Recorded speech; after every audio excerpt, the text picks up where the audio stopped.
Hi, this is Barb. Welcome back to my site. So, when it's Halloween, why not make something that's quite unique? These pumpkins are not your typical huge, heavy, solid blobs of concrete. These are hollow, have great texture, and that allows you to put some light inside. They can cast some really great shadows.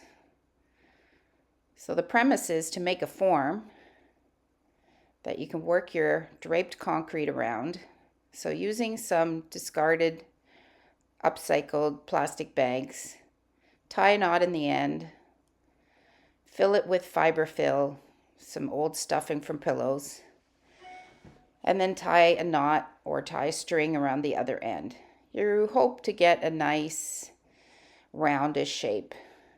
Since pumpkins have sections, use some string, divide it up into how many sections you want, and tie it, bulging as much or as little as you like.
Once you've got your forms made, and you'll probably want to make a few at a time before you actually start with the messy part.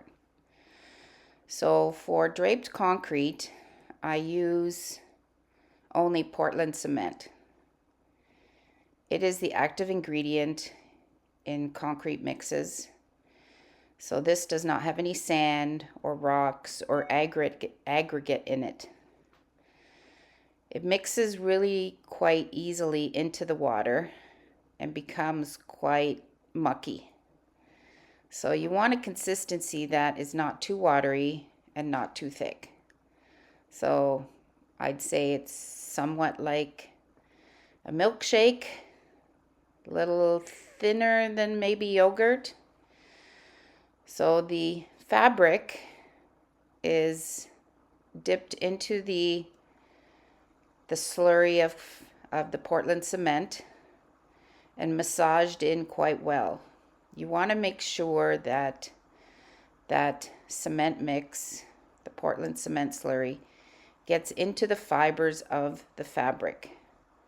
Otherwise, it will not become stiff. And since this fabric is quite thin, you need to make sure, especially, that you get a really good absorption. So this fabric is probably cotton based, which helps actually making it absorb. So massage in the slurry, open it up, see if you've got into all the fibers, and then dip it again if you have to. Try to keep things not too messy. Don't wash your hands in the sink. I usually have a bucket of water in case I need to dip my hands. It doesn't take a lot of mix because this fabric doesn't absorb a lot. So it takes a little bit of fussing to unfold the fabric once it's been dipped. But you notice that it hasn't globbed up all the fabrics. You can still get nice holes, which is what you want since you're putting light inside these.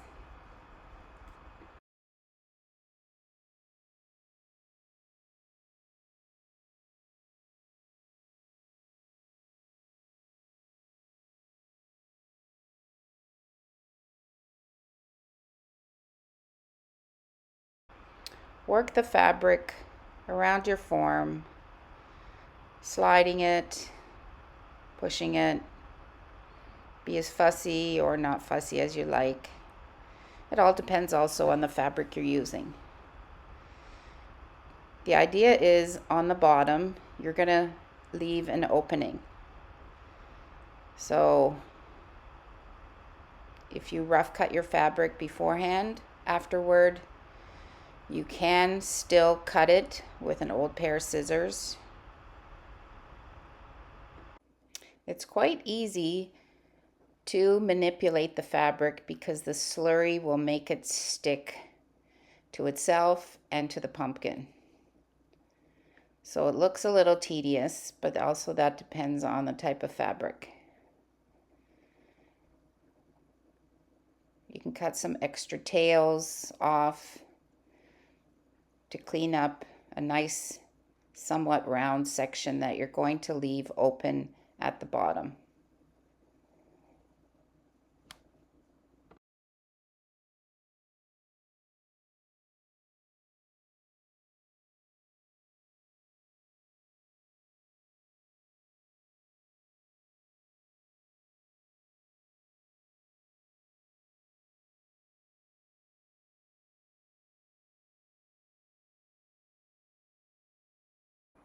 Once you're happy with the way the fabric has covered the form, now it's time to get those details of the pumpkin sections.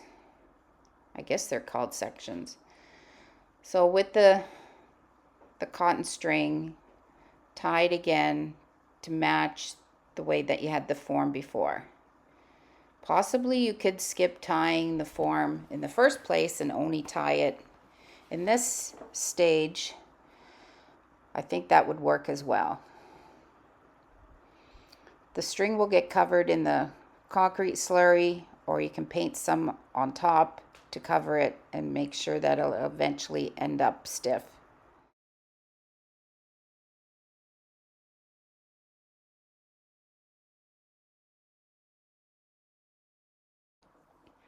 So there you have your basic form, divided and tied.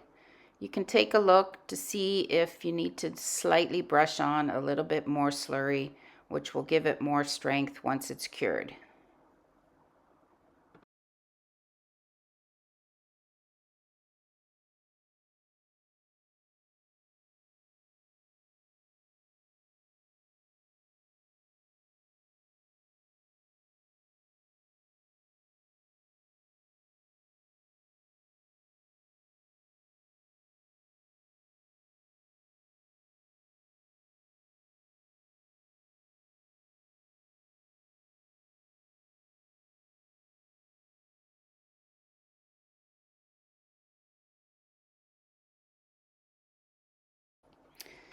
To add more details, you can make little curly tendrils that would grow on the vines. Wrap some string around wire and then wrap the wire around a pencil or something like that, and then dip into the slurry. This will make sure that it gets nice and stiff and is looking like it's made out of concrete. For the stem, I used some flannel fabric, old flannel fabric, because again it's cotton and it's fairly thin. I dip it into the fabric, massage it quite well, dip it into the cement mix and massage it quite well. It's a strip that is about a little longer than the length of the stem. So I fold a little bit up off the bottom edge and then roll it into a stem. That way the stem will have a taper. It'll be wider at the bottom and thinner at the top. And then that gets added on the top of the pumpkin. The slurry will make it stick to the pumpkin. Wrinkle it, squeeze it, twist it to get the character of a pumpkin stem. Add the tendril underneath. Make sure everything's positioned as you like and let it cure.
Make sure there aren't big gobs of Portland cement. So brush it with a toothbrush or a brush just to make sure that the fibers are nicely exposed. Let it cure. Mine took about overnight. Don't be afraid to mist it while it cures. Concrete likes to be wet. It makes it stronger.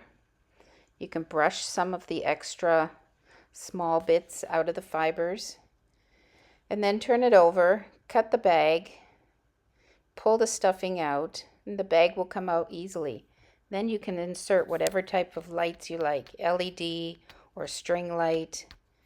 Thanks for watching.